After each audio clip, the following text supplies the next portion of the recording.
नमस्कार दोस्तों, भारत और पाकिस्तान के बीच स्थिति अब युद्ध के कगार पर है। बीती रात जो हुआ उसने पूरे दक्षिण एशिया को हिलाकर रख दिया है।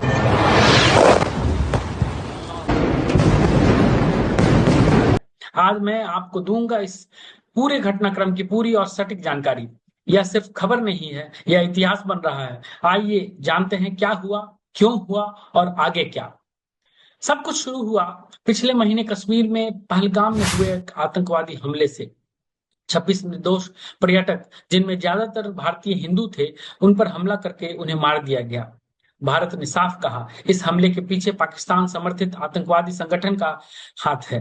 पाकिस्तान ने इस आरोप से इनकार किया, लेकिन संबंध तब से लगातार बिगड़ते चले गए। दूतावास बंद हुए, दोनों देशों ने एक दूसरे के नागरिकों को निकालने का आदेश दे दिया। सीमाएं सील कर दी गई, हवाई सीमाएं भी बंद कर दी गई। 6 मई 2025 के देर रात भारत ने पाकिस्तान और पाकिस्तान ऑक्युपाइड कश्मीर में 9 आतंकी ठिकानों पर मिसाइलें दागी। नाम रखा गया ऑपरेशन सिंदूर।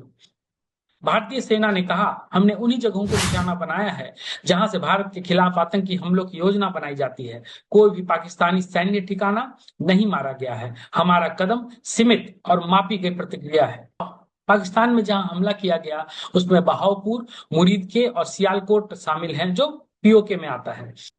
आधुनिक प्रिसीजन हथियारों का इस्तेमाल हुआ। भारतीय वायुसेना, थल सेना और नौसेना, तीनों सेनाओं ने मिलकर यह ऑपरेशन को अंजाम दिया। प्रतिक्रिया देते हुए पाकिस्तानी प्रधानमंत्री शहबाज शरीफ ने कहा, भारत ने हमारे खिलाफ युद्ध थोपा है, पाकिस्तान इसका करारा जवाब देगा। इसी के जवाब में पाकिस्तान ने भीमबर गली सेक्टर में तोपों से फायरिंग शुरू कर दी। प्रधानमंत्री नरेंद्र मोदी ने खुद इस पूरे ऑपरेशन की रात भर निगरानी की।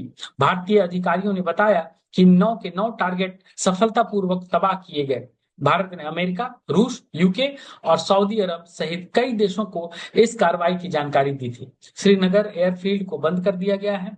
अमृतसर, जम्मू, लेह, धर्मशाला और अन्य शहरों के लिए भी सभी उड़ानें रद्द कर दी गई है। कतर एयरवेज ने पाकिस्तान के लिए उड़ानों पर अस्थायी रोक लगा दी है। यानी इस टकराव का असर अब आम जनता और यात्रियों पर भी पड़ने वाला है। अमेरिकी विदेश मंत्री और राष्ट्रपति दोनों ने कहा, हम स्थिति पर करीबी नजर रखे हुए हैं और उम्मीद करते हैं कि यह संघर्ष जल्द ही समाप्त होगा। We just heard about it just as we were walking in the doors of the Oval.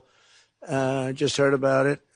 I guess people knew something was going to happen based on a little bit of the past. They've been fighting for a long time.